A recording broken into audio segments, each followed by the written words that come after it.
Hey guys, welcome to Altcoin Buzz. My name is Michael and I am new to the Altcoin Buzz family. And before we start this video, I wanted to give you a quick background on myself. I am a banker. I am what they call a financial professional. I've worked in both the retail side of banking and now currently on the corporate side of banking. And my opinion on cryptocurrency is that, oh my God, I love cryptocurrency and what it can do for the global financial marketplace. And I believe the current banking system is well overdue for a change because there's a lot of people being left in the dirt, and I hate that. And you know what they say, if you can't beat them, join them.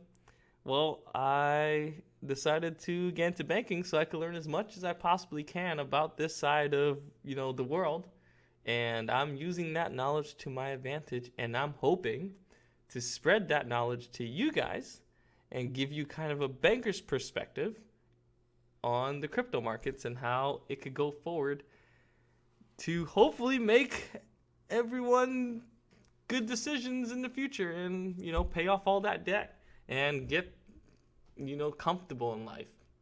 So let's get ahead with the video. Now, this video I wanted to focus on my opinion on why I believe the crypto markets not only will surpass its high it's had in December, January, but go way beyond the $1 trillion mark.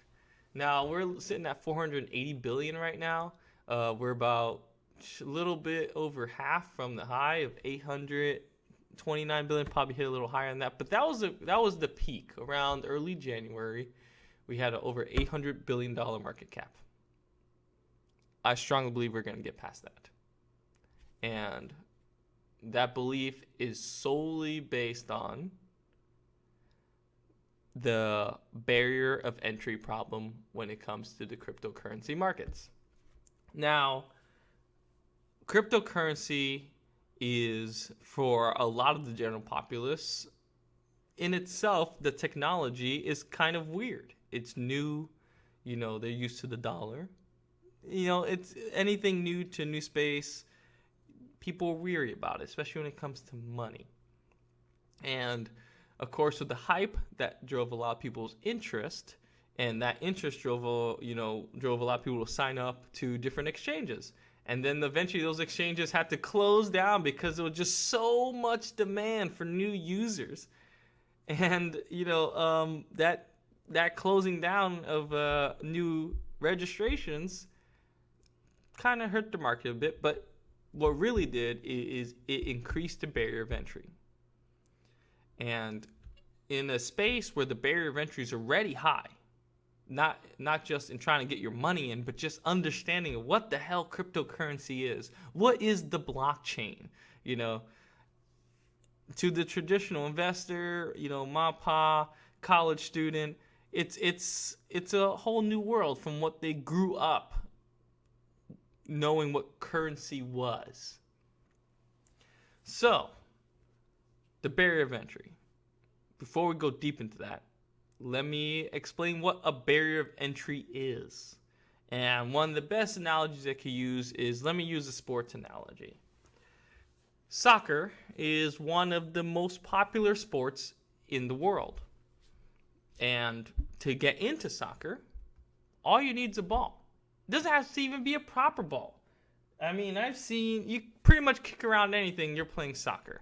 If it rolls, whatever. I grew up Brazilian, so I'm in love with soccer. But I remember playing with like a paper ball, kicking around with friends.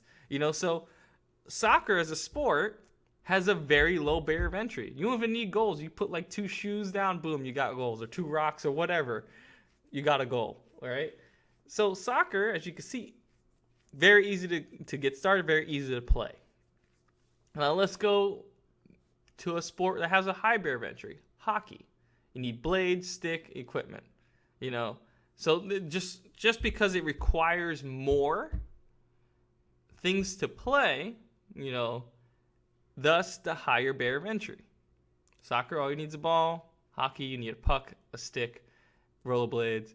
And if you really want to play on the ice, then you need equipment, helmet, all the jazz that comes with it. So higher barrier of entry because there's a higher cost to it. Cryptocurrency's barrier of entry cost is knowledge. And that's why you see channels like Altcoin Buzz and other YouTube channels where hopefully they're able to spread the knowledge of what cryptocurrency is and how to get into the game of the cryptocurrency, how to properly invest. Now, if we go into stocks, how easy it is to invest stocks. Super easy. Open up an E-Trade account, a Ameritrade account, or even your bank. You can open a brokerage within your bank. Super easy. You could probably start. If you want to invest stocks today, you could probably buy in stocks within a few hours or tomorrow. It's that easy. The barrier of entry to get into the stock market is a few hours at least. It's super fast. Cryptocurrency, we're not there yet. And it's holding back the market. It truly is. And when we get to that point of how easy it is to get into the cryptocurrency market, like, just opening up a brokerage account, then you'll see the market really get going. You know how they keep saying, you've heard even Jeff talk about, we're early adapters? Well, yeah, we really are, guys. There's so much room to grow. Not only that, only a small percentage of the globe even trades cryptocurrency, but the fact that it's really hard to get in. It is. I was speaking to my father, and I invest in crypto for my family members and some really close friends because I've been very successful, and that's because I applied proper due diligence that I've learned through the years of investing and my professional life and career. And I applied kind of those, the strategies of thinking and really hard, deep down research in a sense of if you can't confidently explain to someone why you're invested in something and tell them how it could succeed and also how it could fail, then you shouldn't really be invested in it. So I apply those principles into my investments. And I hope you do too. Right? And that's why I'm happy that if you're watching this video, that means you're hungry for knowledge. And, knowledge is power. And it will drive you to success. And just applying that knowledge is the next step. So I was speaking to my father about investing in cryptocurrency, and he wanted to give me some extra cash. And I was like, okay, yeah, I could do that. He's like, oh, buy me Stellar and Ripple. I'm like, all right,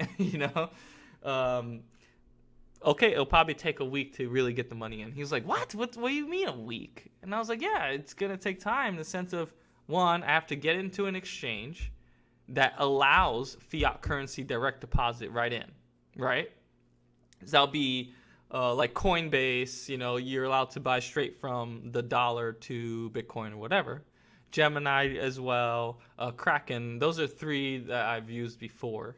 But usually there's like, they have an option that you could just, deposit money directly from your account, but there is a 3 to 4 business day period of that cash actually clearing into that exchange's money account.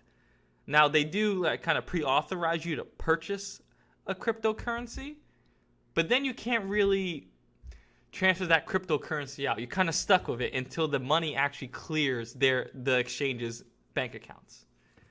So you got that 3 to 4 day business day, delay right there. And then if you really want to get into altcoins, you got to take that Bitcoin or Ethereum that you bought and transfer it to another exchange like Binance or Bittrex, where there are more coins that you can purchase that, Gemini and Coinbase, Kraken don't offer. So that, so it could be literally a 3 to 5 day ordeal of you trying to put money in. And that could throw people off. Just because not only the delay, but also the technical aspects of it. The wallet address, the send and receive wallet address, that has thrown some people off. And that's why you'll see like YouTube videos with that kind of tutorial. Because even when I first got in a while back, I was kind of thrown off. And even still now, if I'm sending a cryptocurrency to a new account, I always do a test transfer. And I highly recommend you guys do a test transfer of the minimum. that you can transfer, because I'm sure you've seen it. People complaining like, oh, I sent my crypto to this wallet and it's not showing up. And they find out that they might have had like a letter or a number wrong in their address. And that would hurt. That hurts. Like that could really deflate someone if you end up sending your cryptocurrency to a wrong address.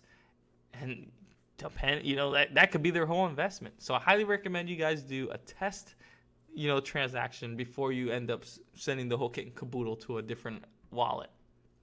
So back to the barrier of entry. Now we have different companies starting to get on board, realizing, all right, there's money in this cryptocurrency game by providing the service for easy purchase of cryptocurrency. And that's why we see, a popular stock platform like Robinhood, they're into it, and they have over 1 million people sign up, and they're doing like a test run. They're opening up in only a few states, and they started this February. And you got Square, the Square app. I'm sure you guys have seen Square. When you go to shop, they use the iPad to make the purchase, and even like food trucks use it. You just put it right on your iPhone. Boom, you could pretty much be your own marketplace and be mobile. Square is allowing you to buy Bitcoin, and that's awesome.